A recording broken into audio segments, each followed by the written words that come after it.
दोष हम के कर दिए तोर की नसीब के छीन लेल कहू तोरा हमर इतना करीब से।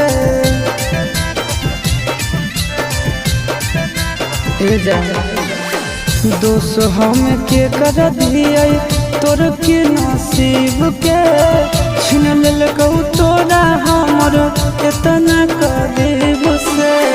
सीधे कर जबा हमर जनता कमार के गे, सीधे कर जबा हमर जनता कमार के गे। बैठी हो बड़ाबा में गाड़ के गे, बैठी हो बड़ाबा में गाड़ के गे।